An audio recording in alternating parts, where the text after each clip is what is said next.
पास ना 5 ऐसी धमाकेदार अपडेट्स हैं जो इस फिल्म का पूरा गेम ही बदल सकती हैं।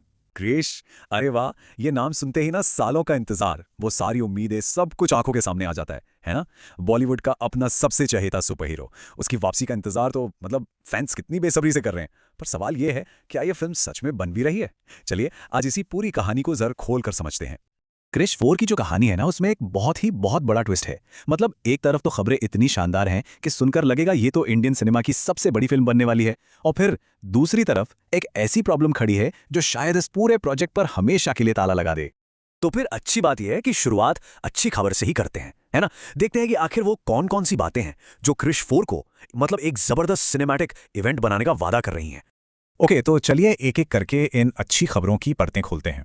हमारे सबसे पहले कमान एक नए डायरेक्टर के हाथ में है। फिर साथ देने के लिए एक मेगा प्रोड्यूसर आ गया है।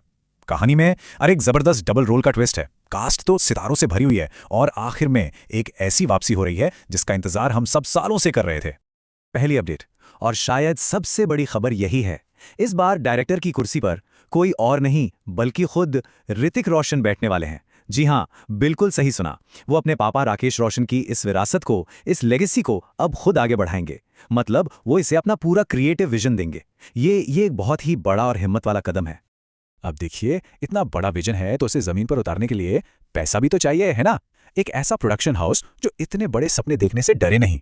और वो नाम कौन है? YRF जी। यश राज फिल्म्स का इस प्रोजेक्ट के साथ जुड़ना ये अपने आप में एक गारंटी है कि फिल्म का स्केल मतलब छोटा मोटा नहीं, बहुत बड़ा होने वाला है। और प्रोडक्शन क्वालिटी, उसमें तो कोई कॉम्प्रोमाइज होगा ही नहीं। और अब आती है वो अपडेट जो इस फिल्म को सबसे अलग बनाती है। क्रिश 4 में हीरो और विलन दोनों का किरदार ऋतिक रोशन ही निभाने वाले हैं।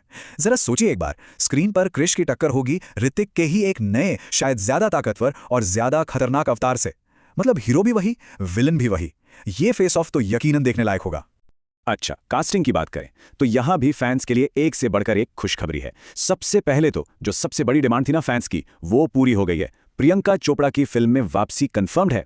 इसके साथ साथ थोड़ा नॉस्टैल्जिया वाला टच देने के लिए विवेक ओबेरॉय और प्रीति जिंटा जैसे पुराने एक्टर्स के कैमियो की भी उम्मीद की जा रही है। और हाँ, फिल्म को एक असली पैन इंडिया हिट बनाने के लिए सुनने में आ रहा है कि साउथ के भी कुछ बड़े स्टार्स को शामिल करने की प्लानिंग चल रही है। अब जाहिर सी बात है, हीरो और विलेन का इतना जबरदस्त टकराव पर्दे पे दिखाना है तो वर्ल्ड क्लास VFX तो चाहिए ही होगा। और इसकी जिम्मेदारी किसे दी गई है पता है? DNEG को। ये वही स्टूडियो है जिसने 8 ऑस्कर जीते हैं। मतलब साफ है, विजुअल्स के मामले में ये फिल्म किसी भी हॉलीवुड फिल्म को टक्कर देने का दम रखेगी, फॉर श्योर। लेकिन रुकिए, इन सब अच्छी खबरों के बीच ना एक ऐसी खबर है जो इन सब से बड़ी है, जो शायद इस पूरी फिल्म की आत्मा है। जी हाँ, जादू वापस आ रहा है। फिल्म की जो मेन कहानी है वो जादू के ही आसपास घूमेगी।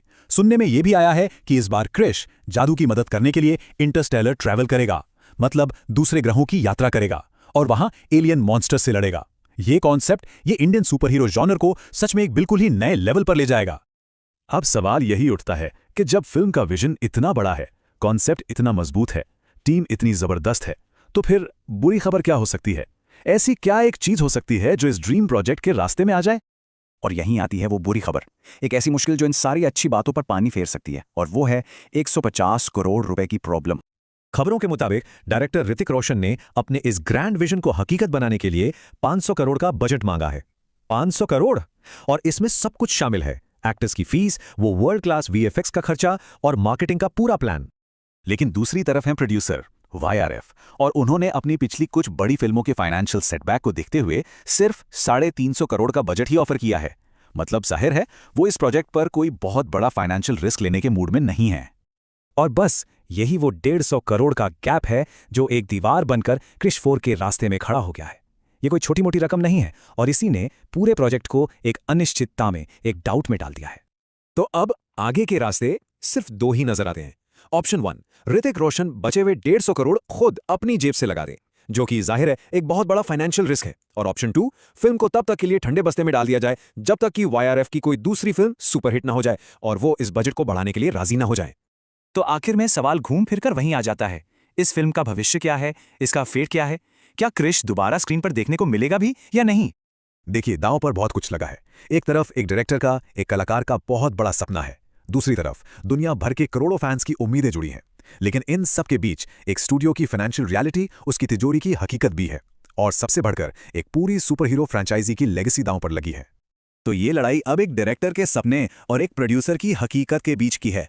इस जंग में जीत किसकी होगी, ये फैसला तो सिर्फ वक्त ही करेगा। लेकिन एक सवाल है, अगर ये फैसला किसी और के नहीं बल्कि फैंस के हाथ में होता तो वो क्या चुनते, बड़ा विजन या सेफ बजट? सोचिएगा जरूर।